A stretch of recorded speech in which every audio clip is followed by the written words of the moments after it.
الحمد لله رب العالمين والعاقبة للمتقين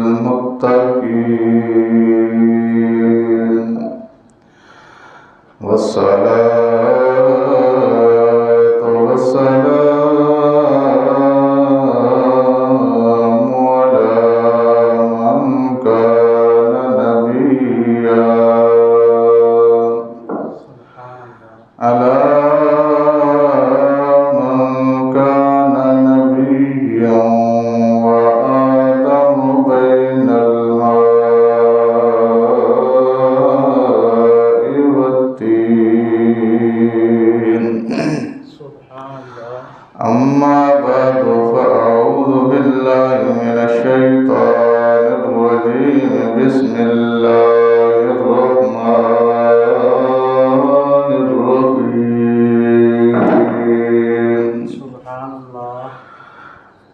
حرمت عليكم الميتة والدم ولحم الخنزير وما أهل لغير الله به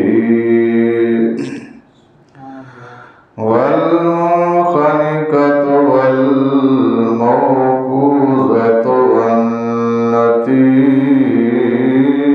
والنطيحة وما أكل السبع إلا ما زكيتم وما ذبح على النصب سبحان الله. وأن تستقسموا بالأزلام ذلكم فسق سبحان الله. وقال تبارك وتعالى في مقام آخر اليوم أحل لكم الطيبات وطعام الذين أوتوا الكتاب حل لكم وطعامكم حل لهم وقال تبارك وتعالى في مقام آخر فكلوا مما ذكر اسم الله عليه إن كنتم بآياته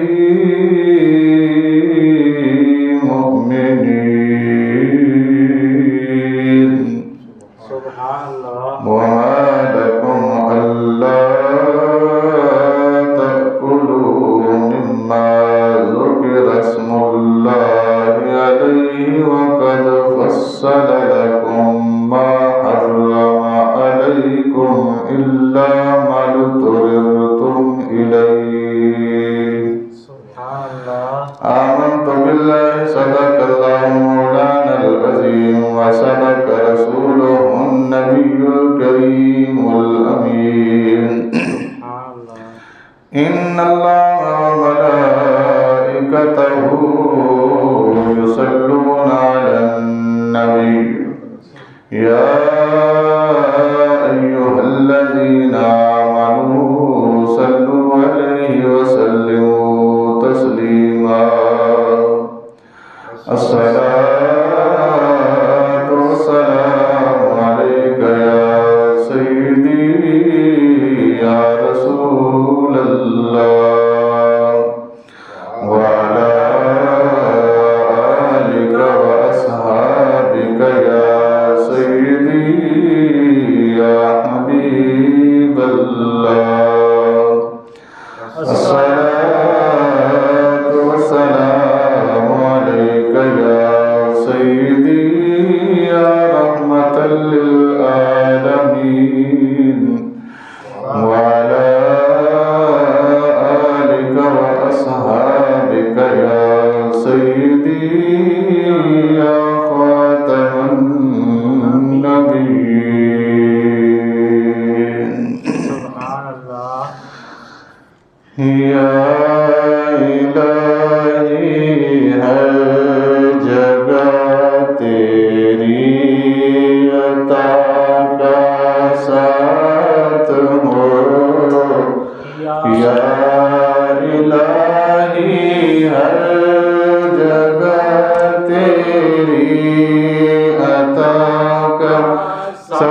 ساتھ ہو جب بڑے مشکل مشکل کشا کا ساتھ ہو یا الہی بھول جاؤں نظر کی تکلیف کو یا الہی بھول جاؤں نظر کی تکلیف کو شادی دیدار حسن مصطفیٰ کا ساتھ ہو شادی دیدار حسن مصطفیٰ کا ساتھ ہو یا الہی ہر ہر جگہ تیری عطا کا ساتھ ہو جب بڑے مشکل مشکل کشا کا ساتھ ہو سبحان اللہ رب کریم کی حمد و ثنا حضور نبی کریم صلی اللہ علیہ وسلم کے دربار رسالت مآب میں ہدیہ درود و سلام عرض کرنے کے بعد انتہائی معزز و محتشم حاضرین و سامعین السلام علیکم ورحمۃ اللہ وبرکاتہ۔ وعلیکم السلام ورحمۃ اللہ وبرکاتہ۔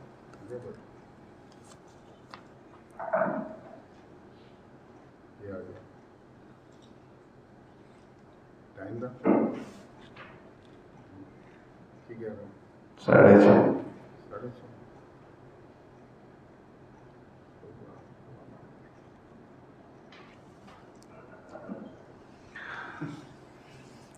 حضرات محترم، اللہ تبارک و تعالیٰ کے عطا کردہ کلام پاک میں سے میں نے 3 مقامات تلاوت کرنے کا شرف حاصل کیا ہے۔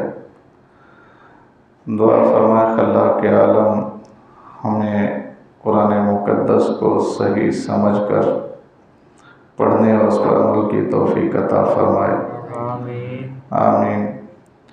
بجاہ النبی الکریم الامین الرؤوف الرحیم۔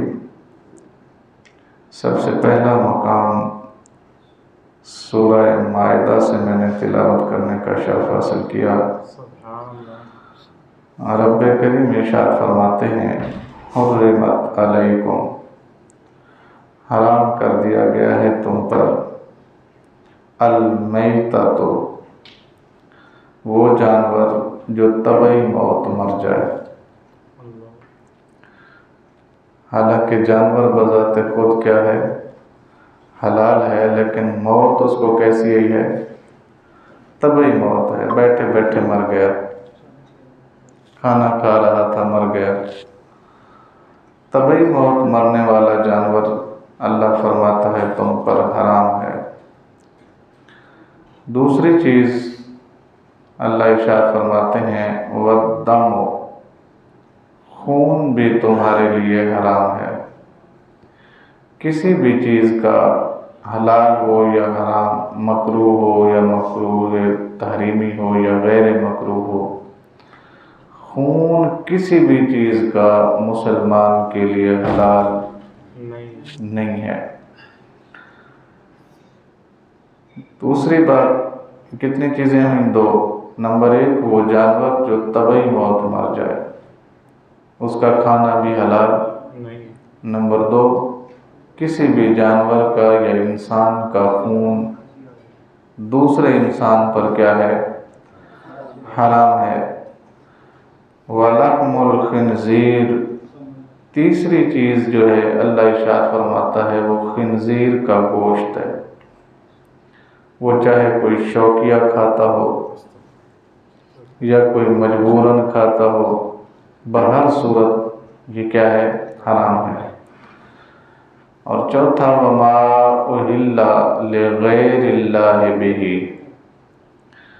چوتھا اس جانور کا گوشت ہے جس کو ذبح تو کیا گیا ہو لیکن اللہ کا نام لے کر نہیں، غیر اللہ کا نام لے کر کیا کیا گیا، اسے ذبح کیا گیا۔ جیسے اسلام سے قبل جو بت پرست حضرات تھے وہ جب بھی کوئی اچھا کام کرتے یا جانور کو ذبح کرتے تو ان کا طریقہ یہ ہوتا بسم اللہ والعزیٰ، یعنی عزیٰ اور لات کے نام سے ہم کیا کرتے ہیں اس کو، یہ ان کے بڑے خدا تھے، بت تھے جو اللہ نے وما اہل لغیر اللہ فرما کر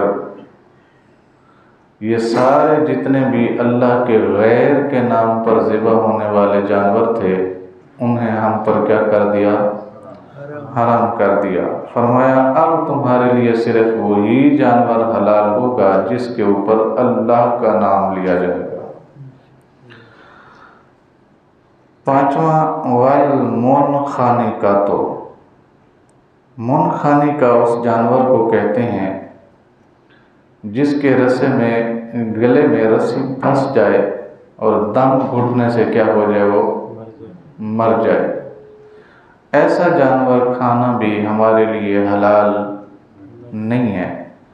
والموقوذۃ، موقوذہ اس جانور کو کہتے ہیں جو کسی دریا میں یا کنویں میں گر کر مر جائے۔ اس جانور کا پانی سے نکال کر مرے ہوئے کا گوشت استعمال کرنے کی اجازت ہمیں نہیں ہے۔ وما اکل السبع الا ما ذکیتم، اور نہ ہی وہ جانور ہم کھا سکتے ہیں جس کو بے دھار چیز سے مارا گیا ہو، دھاری دار چیز سے نہیں مارا گیا۔ جس طرح کہ آج کے دور میں گولی سمجھ لیں، گولی میں دھار نہیں ہوتی جی۔ اسی طرح اگر کسی نے کوئی ہتھوڑا مارا جانور کے، وزنی تھا، جانور کیا ہو گیا، مر گیا، تب بھی جانور کیا ہوگا، اس جانور کا استعمال بعض صورتوں میں جائز ہے۔ وہ صورتیں کون سی ہیں میں آگے بتاتا ہوں، لیکن شوقیہ ایسے مار کے کھانے کی اجازت نہیں ہے۔ وما ذبح علی النصب، اور وہ جانور جس کو کوئی درندہ مار دے، یعنی اس نے چیر پھاڑ کر دیا، جنگل میں چر رہا تھا، کوئی درندہ آیا، اس نے اسے کیا کر دیا۔ اب درندے کا مرا ہوا جانور استعمال کرنا یہ بھی ہمارے لیے جائز اور حلال نہیں ہے۔ اسی طرح وہ جانور کہ جس نے دوسرے جانور کے مارنے سے جان گنوا دی ہو، یعنی سینگ لگا کہیں ایسی جگہ پہ جانور کی کیا ہو گئی ہے، مر گیا ہے موقع پر، تو ایسا جانور استعمال کرنا بھی ہمارے لیے حلال نہیں ہے۔ اس کے ساتھ ساتھ اللہ ارشاد فرماتا ہے وَأَن تَسْتَقْسِمُوا بِالْأَزْلَامِ ذَلِكُمْ فِسْقٌ۔ اللہ اکبر۔ وہ جنہیں تم ذبح کر لو اور جو کچھ تھا ذبح کرنے والا، جتنے لوازمات تھے وہ سارے کے سارے کیا ہو گئے، پورے ہو گئے تو ٹھیک ہے، وگرنہ یہ گناہ کا کام ہے۔ یعنی ذبح کے جتنے بھی لوازمات ہیں وہ اگر سارے تم نے کیا کر لیے، پورے کر لیے، تو یہ جانور تمہارے لیے حلال ہے، وگرنہ یہ کیا ہے، گناہ کا کام ہے کوئی بھی اس طرح کا جانور اگر استعمال کرے۔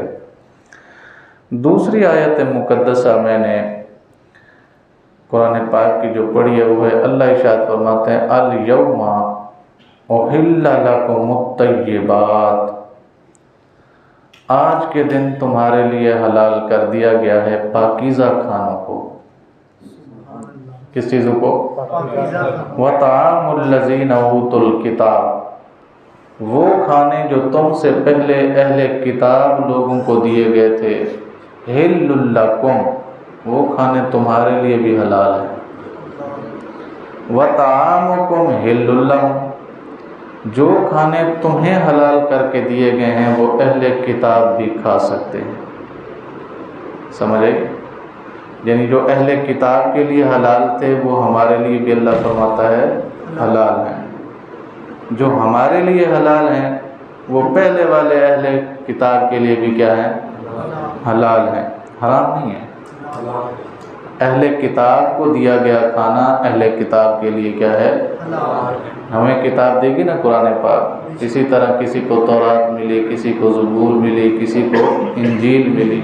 تورات، زبور اور انجیل والوں کو جو کھانے حلال ملے ہیں وہ ہمارے لیے بھی حلال ہیں، اور جو ہمیں حلال کھانے ملے ہیں وہ ان کے لیے بھی حلال ہیں۔ جزاک اللہ۔ تیسری آیت کریمہ قرآن مقدس میں موجود ہے، فَكُلُوا، اللہ ارشاد فرماتا ہے کھاؤ، مِمَّا ذُكِرَ اسْمُ اللَّهِ عَلَيْهِ، جس پر اللہ کا نام پکارا جائے۔ سبحان اللہ۔ اس جانور کو کھاؤ جس پر اللہ کا نام پکارا جائے۔ ان کنتم بآیاتہ مؤمنین، اگر تم اللہ کی آیتوں پر ایمان رکھتے ہو۔ سبحان اللہ۔ وَمَا لَكُمْ أَلَّا تَأْكُلُوا مِمَّا ذُكِرَ اسْمُ اللَّهِ عَلَيْهِ، کیا ہو گیا ہے تم ایسے جانوروں کا گوشت کھاتے ہو جن کے اوپر اللہ کا نام ہی نہ ذکر کیا جائے۔ وَقَدْ فَصَّلَ لَكُمْ، حالانکہ ہم نے پوری تفصیل کے ساتھ تمہیں بتایا ہے، مَا حَرَّمَ عَلَيْكُمْ، کیا تمہارے لیے حرام ہے، کیا کیا چیز تمہارے لیے حرام ہے، یہ ہم نے پوری تفصیل کے ساتھ، پوری ڈیٹیل کے ساتھ، پوری وضاحت کے ساتھ تمہیں کیا کر دیا ہے، سمجھا دیا ہے، بتا دیا ہے۔ إِلَّا مَا اضْطُرِرْتُمْ إِلَيْهِ، ہاں کچھ چیزیں ایسی ہیں جن میں تم مجبور ہو جاؤ تو اجازت ہے۔ مجبور ہو جاؤ تو کیا ہے؟ یہ اوپر جتنے بھی جانور ذکر ہوئے تھے، خود بخود مر جانے والا، یا کسی جانور کا خون، یا خنزیر کا گوشت، یا وہ جانور جس کے اوپر اللہ کا نام ذکر کیے بغیر اسے کیا کر دیا گیا ہو، ذبح کیا گیا ہو، یا وہ جانور جو گلا گھونٹنے سے مر جائے، وہ جانور جو کنویں میں ڈوب کر مر جائے، وہ جانور جو کسی دوسرے جانور کے سینگ لگنے سے کیا ہو جائے، مر جائے، وہ جانور جسے کوئی درندہ چیر پھاڑ کر دے، یا اس طرح کے جتنے بھی اوپر جانور اللہ نے حرام قرار دیے ہیں، ان کو بعض صورتوں میں کھانے کی اجازت بھی عطا فرمائی۔ سبحان اللہ۔ وہ بعض صورتیں کیا ہیں؟ حالت اضطراری، اختیار ختم ہو گیا بندے کا، کھانا کوئی نہیں ہے اس کے پاس، اور کھانا حلال ملنے کی توقع اور امید بھی کیا ہو گئی، ختم ہو گئی۔ اب اس کے پاس چوائس کوئی نہیں ہے، یہ کھانا ہے تو زندگی ہے، یہ نہیں کھاتا تو موت ہے۔ یعنی ایسے مقام پر بندہ آ گیا کہ ان کے علاوہ اس کے پاس کچھ بھی دستیاب نہیں ہے۔ اب اس کے سامنے دو ہی راستے ہیں، وہ حرام کھا کے زندگی بچا لے، یا پھر بغیر حرام کھائے زندگی اللہ کے سپرد کر دے۔ تو اللہ ارشاد فرماتا ہے اب تجھے اجازت ہے، اگر تو چاہے زندگی بچانے کے لیے کھا سکتا ہے۔ سبحان اللہ۔ اتنا استعمال کرنے کی تجھے اجازت ہے کہ تو کیا کر سکے، اپنی زندگی بچا سکے، کہیں محفوظ مقام پر یا حلال کھانے تک تیری رسائی ہو سکے، وہاں تک تو جا سکے، اتنا کھانے کی اجازت تجھے۔ یہ حالت اضطراری ہے، اختیاری نہیں ہے۔ اختیار تو یہ ہے نا کہ دسترخوان پہ 10 کھانے لگے ہوں، میری مرضی میں جو سا کھاؤں، یہ تو اس کے لیے جس کے دسترخوان پہ 10 پڑے ہیں، اور جس بیچارے کے دسترخوان پہ پڑا ہی پانی ہے اس کو کیا اختیار ہے؟ آپ کیا کہیں گے اسے بھی جو مرضی کھا، کیا کھائے بیچارہ پانی کے علاوہ؟ تو ایسے بندے کے لیے اللہ نے بعض صورتوں میں کیا دی ہے، اجازت دی ہے کہ وہ حرام کو بھی استعمال کر کے اپنی جان بچا سکتا ہے۔ کیوں؟ اس کی وجہ، کیونکہ اللہ نے جتنی بھی چیزوں کو ہم پر فرض کیا یا جتنی بھی چیزوں کو ہمارے لیے حرام قرار دیا، ان سب سے بڑا فرض اور سب سے بڑی حرمت ہماری زندگی کی ہے، ہماری جان کی ہے۔ اور ساری پنجابی کے اندر جان ہے تو جہان ہے، جان ہی نہیں ہے تو پھر جہان کتوں رہنا ہے؟ بھئی جان ہوگی تو میں اللہ کی اطاعت کر سکوں گا، جان ہوگی تو میں اللہ کے محبوب کا فرمان کیا کر سکوں گا؟ مان سکوں گا۔ اگر میرے اندر جان ہی نہ رہے میں کیسے سروائیو کر سکتا ہوں؟ جی مجھے تو لوگوں نے اٹھانا ہے اور اٹھا کے مٹی کے سپرد کر دینا ہے، تو جب جان ہی نہ رہے تو اس لیے اللہ نے بعض صورتوں میں جان بچانے کو بڑا فرض سمجھتے ہوئے کیا کر دیا؟ حرام کھانے کی بھی اجازت عطا فرما دی ہے تاکہ زندگی تمہاری بچ جائے۔ باقی اس کے اسباب کیا ہیں، تم حرام تک کیوں پہنچے ہو، وجہ کیا تھی، یہ اللہ فرماتا ہے ہم ان تمہارے آس پاس بسنے والوں سے خود ہی حساب لیں گے کہ تجھے جو اتنا دیا تھا، تیرا ہمسایہ حرام کھانے کی نوبت تک پہنچ گیا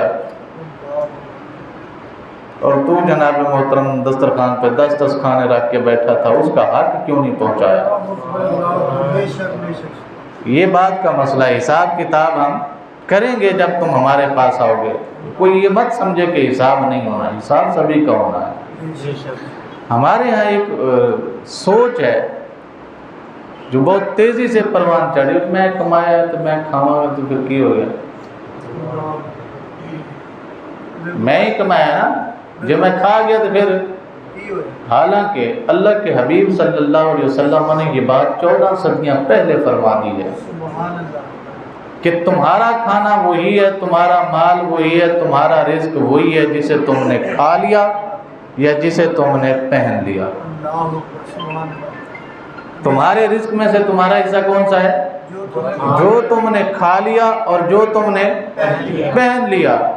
تو یا رسول اللہ جی جو باقی ہے، ہم نے بلڈنگیں بنائی ہوئی ہیں، ہم نے بینک بیلنس بنایا ہوا ہے، ہم نے بہت سارے پلاٹ خرید کے رکھے ہوئے ہیں، فرمایا یہ تمہارے ورثاء کے لیے ہے، کمایا تم نے ہے، حساب تم دو گے، استعمال تم نہیں کرو گے، استعمال کوئی اور کرے گا۔ تو یہی وجہ ہے رسول اللہ صلی اللہ علیہ وسلم نے فرمایا اپنے مال کی حفاظت کرو، دوسروں کے مال کی حفاظت مت کرو۔ جو تمہارا ہے، جو تم کھا رہے ہو، جو تم پہن رہے ہو، اس کی حفاظت تم پر لازم ہے۔ اب جو چھوڑ کے جانا ہے، یہی وجہ ہے کہ بعد میں اولاد بھی سکھی نہیں رہتی۔ جن کے ماں باپ جائیداد چھوڑ جاتے ہیں میرے حساب سے وہ سکھی، اتنی لڑائیاں، اتنی جھگڑے کہ بہن بھائی تک ایک دوسرے کو سلام کرنے کو تیار نہیں۔ کل مجھے ایک بندہ مسئلہ پوچھ رہا تھا، جی میں ہمارے رشتہ داروں میں 3 بہن بھائی ہیں، جائیداد کی وجہ سے تنازع ہے، تینوں ایک دوسرے سے نہیں بولتے، اگر کسی کے گھر سے گوشت آ جائے تو ہم استعمال کر سکتے ہیں؟ میں کیا پوچھوں تو پہلے ڈوب نہیں مریا تو بالکل صحیح۔ جائیداد کے تنازع پر تم اس قدر دور چلے گئے ہو کہ قربانی کے گوشت کے لیے تم مسئلہ پوچھ رہے ہو کہ میں چونکہ اس سے بولتا نہیں ہوں تو گوشت استعمال کر سکتا ہوں کہ نہیں کر سکتا، میں اس کو دے سکتا ہوں کہ نہیں دے سکتا، یہ بھی کوئی پوچھنے والی بات ہے؟ ظالم، تو اپنے بہن بھائیوں کو کہے کہ جناب جائیداد لے جاؤ، تم مال لے جاؤ، کوئی مسئلہ نہیں ہے، مجھ سے سلام دعا تو رکھو، میں وہی ہوں جسے تمہارے ماں باپ نے کیا کیا ہے، پیدا کیا ہے، میں تمہارا بڑا بھائی ہوں، تمہارا چھوٹا بھائی ہوں، تمہارا ہی بھائی ہوں نا۔ سبحان اللہ۔ مال کا مسئلہ ہے، لے جاؤ، تم یہ لے جاؤ، مجھے اللہ اور دے دے گا۔ تو اللہ پہ بھروسہ نہیں ہے ہمارا صرف اسی پہ ہے، وہ جڑا ابا چھوڑ کے گیا ہے۔ جھگڑا کس بات کا ہے؟ اگر تقسیم ہی کرنا ہے تو بیٹھ کے حصے بنا دو، شریعت نے بنا کے دیے ہوئے تمہیں، کس بات کی لڑائی ہے؟ کیوں ہم جھگڑ رہے ہیں؟ اپنی دنیا بھی خراب کر رہے ہیں اور اپنی آخرت بھی۔ بہرحال میں کسی اور جانب نکل گیا ہوں۔ بات جو میں آپ کو سمجھانا چاہتا ہوں آج عید قربان ہے، ہر بندے نے جانور کو کیا کرنا ہے؟ ذبح کرنا ہے۔ ذبح کا طریقہ میں آپ احباب کو بتانا چاہتا ہوں۔ 3 رگیں ہیں جن کو کاٹنے کا حکم ہے۔ کتنی؟ نمبر 1 کو جو جس سے خوراک جاتی ہے، جس سے کیا جاتی ہے؟ خوراک کی نالی۔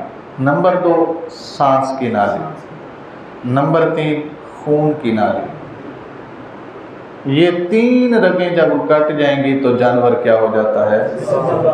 لیکن کٹنے کا یہ مطلب نہیں ہے بغیر اللہ اکبر کے کٹ جائیں۔ بسم اللہ اللہ اکبر کے ساتھ ان 3 رگوں کا کٹ جانا جانور کو کیا کر دیتا ہے؟ حلال کر دیتا ہے۔ اب یہ 3 رگیں کہاں ہوتی ہیں، کیسے ہوتی ہیں، ہمیں تو اس کا زیادہ پتہ نہیں ہے، لیکن جو لوگ ذبح کرتے رہتے ہیں انہیں اچھی طرح پتہ ہے یہ رگیں کہاں ہوتی ہیں۔ دونوں طرف سے ذبح کرنا جائز ہے، چاہے گردن کے قریب سے کیا جائے یا سینے کے قریب سے کیا جائے، جائز ہے۔ بات سمجھے؟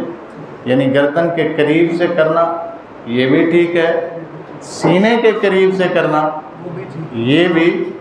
مسئلہ یہ ہے کہ 3 رگوں نے کٹنا ہے، وہ چاہے یہاں سے کٹیں، یہاں سے کٹیں یا پھر سینٹر سے کٹ جائیں۔